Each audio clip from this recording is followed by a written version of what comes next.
Muy buenas tardes a todos, espero que la estén pasando muy bien y les doy la bienvenida al resto de las partidas del Torneo de Candidatos 2024.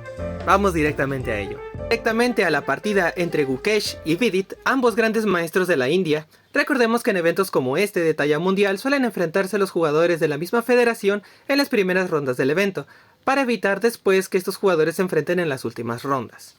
Así que empieza Gukesh con D4, tenemos D5, C4, gambito de dama, E6, gambito de dama declinado, después de caballo C3 y C5 tenemos la defensa Tarrasch. Una defensa que es bastante simétrica y realmente mata cualquier posibilidad de que sea un resultado decisivo.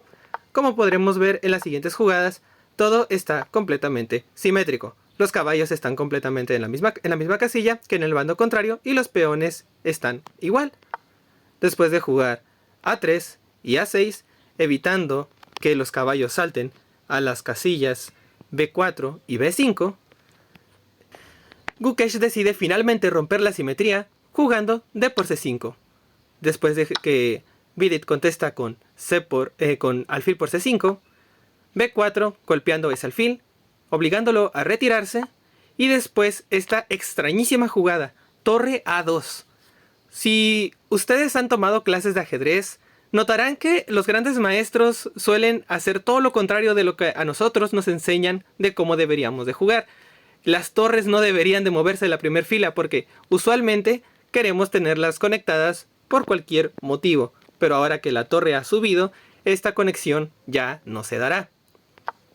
Después de que Vidit juega su caballo hacia el centro del tablero, Gukesh justifica ese movimiento tan extraño de torre tratando de presionar toda la columna D. Podemos ver cómo esa torre apunta de manera amenazadora hacia la dama. Vidit juega caballo por caballo y Gukesh sorprende de nuevo con G por F3. Esta jugada es tan extraña porque si vieron el video del análisis de la partida de Hikaru Nakamura, recordemos que una estructura de peones donde todos los peones están aislados son un problema en el final y es algo que normalmente los jugadores queremos evitar. Pero nuevamente estos son los grandes maestros, ellos son los que elaboran la teoría, así que nosotros solamente podemos sentarnos y esperar a entender en algún futuro. Las negras se enrocan corto y este rey se ríe en millonario debido a que tiene una estructura de peones impecable y el rey de las blancas está completamente desprotegido. Prácticamente es como si tuviera un apartamento sin techo en el centro del tablero. Gukesh intenta mejorar la calidad de su alfil y Vidit golpea su estructura de peones con A5. Este movimiento indica que las líneas de la torre se van a comenzar a abrir, la columna A y la columna C. Esto va a ser para las piezas negras y a partir de aquí todo vendrá hacia el rey. Así que es algo que Gukesh debería de evitar, ¿cierto? Pues no. Gukesh decide capturar en D5, abriendo él mismo la posición hacia su propio rey. Aunque es cierto que unas jugadas atrás, Gukesh tal vez podría haber intentado capturar ese peón en el centro, digamos aquí, en lugar de mover a su alfil, debido a que este peón está prácticamente regalado. Podemos contar cuántas piezas lo atacan y lo defienden. Vemos que son demasiadas piezas atacando este peón, mientras que las negras solamente tienen 2. Pero bueno, ambos jugadores habían visto esta jugada que es E5. Básicamente Vidit está sacrificando su peón en el centro para tener unos mejores ideas de ataque contra el rey de las blancas. Podemos notar que si Vidit recaptura con caballo, estaría completamente perdido, ya que después de caballo por, peón por y torre por, la presión de esta torre y esta dama se justifica al final de esta maniobra tan rara de torre, porque si este alfil se mueve, la dama caería. Además de que este alfil no tiene forma de ser defendido. Esta idea de E5 era la mejor opción. Algo más para notar es de que ambos jugadores tienen una cantidad muy similar de tiempo. Ninguno tiene una ventaja en ese rubro. Por lo tanto, podemos deducir que quizá ya habían visto este tipo de jugadas desde hace bastante atrás. Gukesh salta a la posición de Vidit con su caballo, se juega A por B4, caballo por alfil, dama por caballo, A por B4 y dama por B4. La dama se va por C2 tratando de defender la posición de la mejor forma que pueda. Y aquí Vidit piensa durante bastante tiempo y después de 40 minutos encuentra esta maravillosa jugada alfil G4. Y ese es el motivo por el cual yo quería mostrar esta partida, ya que una jugada como esta no se ve todos los días. Y es que este alfil estaba estorbando en la casilla C8 para el paso de la torre negra para venir por esta columna y atacar a la dama. Y ahí podríamos ver todos los problemas que tienen las blancas al comprarse una casa sin techo. Si las blancas decidieran tomar este alfil, las negras vendrían y atacarían a esta dama. Y una vez que esta dama se dirija hacia absolutamente cualquier casilla, vendría la torre acá y los problemas de las blancas no se pueden resolver. Podemos ver cómo la barra de análisis simplemente se desploma hacia el lado de las negras. Así que esto es algo que Gukesh debe de tener en mente cuando ve a ese alfil indefenso.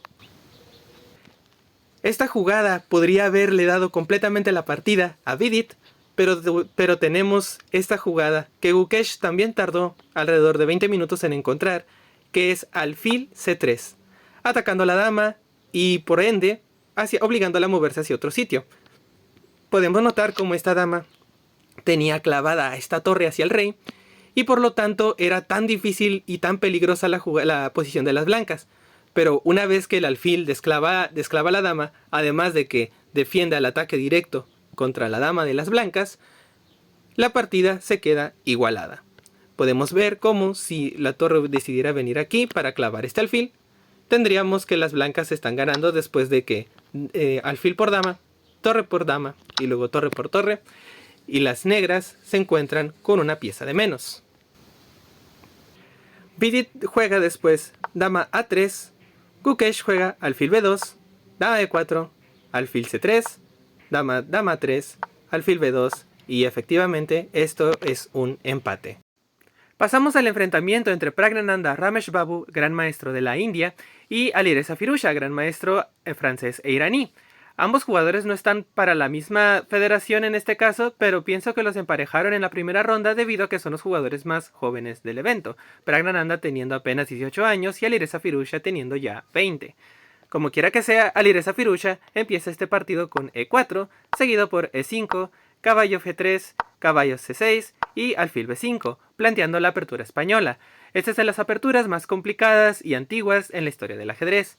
Praggnanandha contesta con A6, obligando a este alfil a retirarse, y después de caballo F6, enroque corto y caballo por E4, entramos a la variante española, la variante abierta de la apertura española.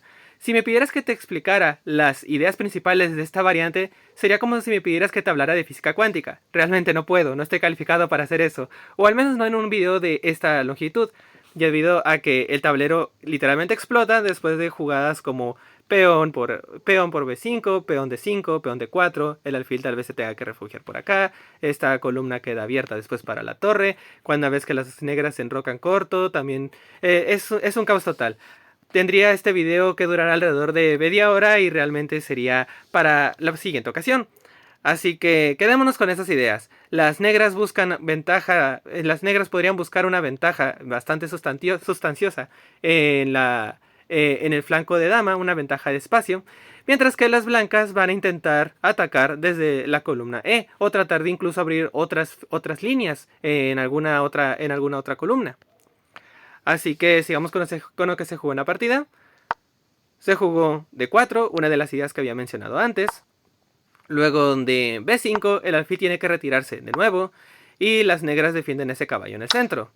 Las blancas capturan este peón gratis, recuperando lo que habían sacrificado hace unas jugadas atrás, y luego las negras juegan alfil E6. Podemos ver cómo cada bando está completando su desarrollo. En este momento las blancas juegan C3 tratando de refugiar a su alfil, y las negras juegan alfil E7. Después de esta jugada por las negras, las blancas retiran su alfil. Luego vienen las negras clavando al caballo de Alireza, poniendo un ojo sobre la dama. La dama se retira un pasito hacia un lado, permitiendo el daño a la estructura de peones. Podemos notar que si este alfil se intercambia por el caballo, una vez que el peón de G tome por F3, Alireza tendría una estructura de peones doblados, la cual es bastante mala en el final, en los finales de ajedrez, pero mientras no lleguen hasta allá, estos peones podrían terminar siendo bastante fuertes, siempre y cuando puedan apoyar avanzando al peón de E5. Muy bien. Praggnanandhaa decide que no va a tomar ese caballo, al menos no por ahora, y retira primero su caballo de E a C5. Después tenemos un desarrollo de caballo natural. Podemos notar que en esta ocasión, ahora este caballo ya está defendido para no arruinar la estructura de peones.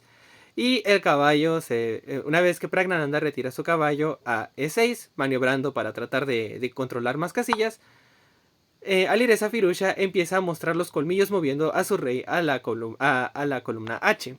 Debido a que una vez que si este alfil se termina cambiando por el caballo, la columna G se abrirá. Entonces la torre podría presionar el flanco del rey desde la columna G. El alfil se retira una casilla y después este caballo abandona la defensa de su compañero, permitiendo la captura de él mismo. Una vez que se abre la columna G, Praggnanandhaa hace este movimiento bastante preciso, en el cual evita que este peón avance, debido a que ahora tanto caballo como alfil están controlando esa casilla. Además de que, por lo que había mencionado antes, este alfil realmente no tenía otro sitio donde ir. Podemos ver como todas las casillas están siendo prácticamente controladas por peones. Este peón castigando las casillas negras de la posición de Prag. Y este caballo presionando también la única otra casilla a la que el alfil podría ir. Así que tampoco era muy buena idea enviarlo a H4, debido a que sería como castigarlo viendo la pared. De esta casilla, este alfil realmente no tiene mucha influencia en el juego. Muy bien, se juega torre G1 y después Praggnanandhaa decide intercambiar alfiles. Esto es una jugada bastante extraña para las personas que recién van empezando a jugar ajedrez, debido a que suelen enseñarnos a que no debemos de intercambiar piezas que hemos movido varias veces en la misma partida, ya que ¿por qué cambiarías un alfil que has movido 3 veces por un alfil que ha movido ninguna vez? Alfil por alfil, caballo por alfil y después dama H4, presionando el flanco de rey. La torre maniobra hasta G4 atacando la dama se retira, caballo salta hacia el centro del tablero y enroque corto. Y vamos con dama E2, tratando de defender un poco más esos peones, que no queden tan colgados. Se juega F5 y después Alireza captura al paso. Esto es para evitar que en algún futuro este peón avance hasta F4, paralizando completamente a estos peones doblados. Por otro lado, después de capturar al paso, Alireza tiene realmente una estructura de peones terrible. Podemos ver cómo están 3 peones en la misma columna y es algo que difícilmente vas a querer en cualquiera de tus partidas, ya que en un final de ajedrez estos peones son una debilidad total. Muy bien, después de que la torre captura por F6, esos peones triplicados desaparecen. Se juega F4 tratando de defender un poco con la dama esa torre y tratando de avanzar esos peones doblados que son muy difíciles de mover. Y la torre viene hasta H6. Ya se están viendo las ideas tan peligrosas de las negras presionando a este rey y al peón de H2. Y Alireza Firouzja demuestra por qué es un gran maestro y protege de las amenazas de jaque mate. Debido a que, como podemos notar, dama por H2 era jaque mate. Así que ahora la dama defiende y este peón defiende la torre. Seguimos con torre F8. Dama F2. Torre F6 y aquí podemos ver una maniobra bastante bonita de torres por parte de Prag. Una vez que la torre de las blancas viene a controlar la columna E, la dama se retira a F7. Esto no solamente para presionar toda esta estructura de peones, sino también para tratar de enviar después las torres para doblarlas en la columna H. Y es justamente lo que vamos a ver en las siguientes jugadas. La dama viene a G3, poniendo un ojo en ese peón de F4.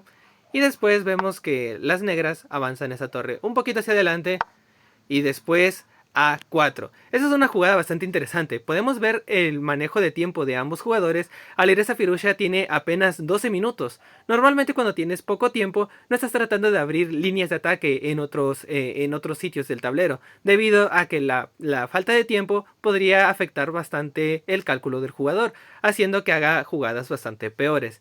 Pero Alireza Firouzja, sin ningún tipo de miedo, te juega de todas maneras A4 tratando de abrir el flanco de dama.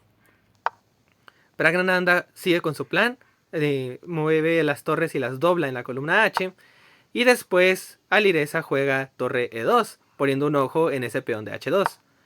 La torre ataca a la dama y por rayos X mira al peón de F3. Una vez que la dama se retira, podemos ver que este es un peón gratis. Después Praggnanandhaa toma ese peón y aquí es bastante curioso cómo la computadora le gusta más una jugada como dama hacia H5. Podemos ver que se ve absolutamente aterrador el ataque que están teniendo las negras, con 3 piezas mayores apuntando hacia el pobre rey de las blancas. Se nota que va a ser muy difícil salir de esta posición. Otra ventaja de esta jugada es que obligaría a las blancas a moverse de una forma más defensiva. Por ejemplo, dama F2, tratando de proteger a ese peón.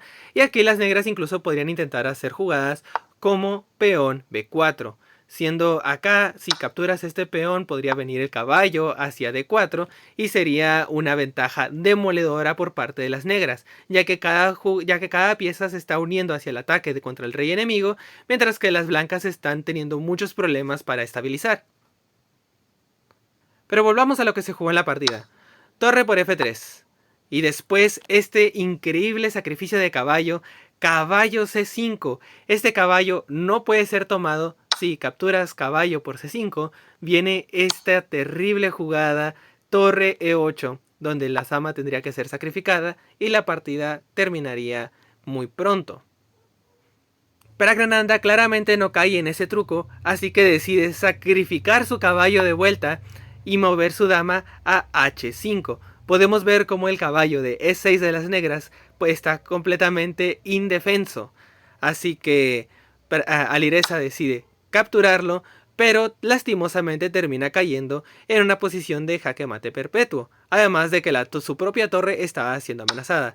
Después de que dama captura la torre, viene el caballo a defender la posición de las blancas, caballo G5, y después este increíble sacrificio de caballo, podemos ver cómo es que Praggnanandhaa también tiene apenas 3 minutos en el reloj, Alireza tiene apenas 2 minutos en el reloj, ambos jugadores saben que no pueden seguir demasiado con este ritmo, menos en una partida de ajedrez clásico, así que Praggnanandhaa simplemente empieza a sacrificar sus piezas para tratar de llevar a una posición de tablas por jaque mate perpetuo. Una vez que la torre captura a este caballo, viene la torre a sacrificarse por H2. Una vez que el rey captura, tenemos tablas por repetición. Cuando se repiten jugadas 3 veces, la partida termina en tablas. Esta fue una partida increíble por parte de ambos grandes maestros, aunque la computadora acá en unas jugadas atrás arroja una línea completamente loca. Y es que en lugar de capturar a este caballo, la computadora, el módulo de análisis, pide que las blancas jueguen este torre G2, presionando al rey de las negras al mismo tiempo que atacan al caballo desde la columna E hasta el fondo y desde la columna G con ambas torres. Aquí Praggnanandhaa, la única jugada que hubiera tenido que encontrar, y claramente con ese tiempo que tenían ambos jugadores, esta variante no hubiera podido ser. Pero Prag hubiera tenido que encontrar este otro sacrificio de caballo, donde la idea es de que si las blancas capturan, ahora la dama ya no tiene ningún tipo de influencia en la columna E, ya que está siendo bloqueada por su propio peón.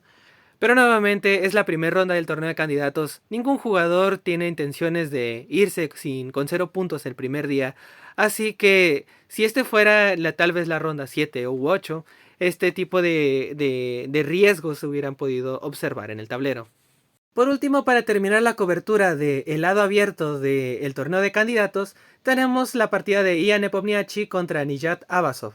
los cuales jugaron de 4, una apertura de gambito de dama declinado.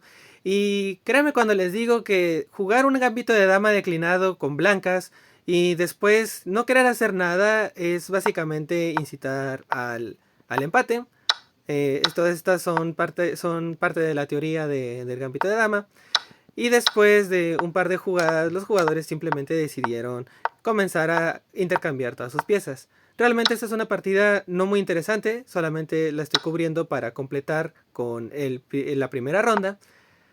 Podemos ver cómo se viene un poco los intercambios de piezas.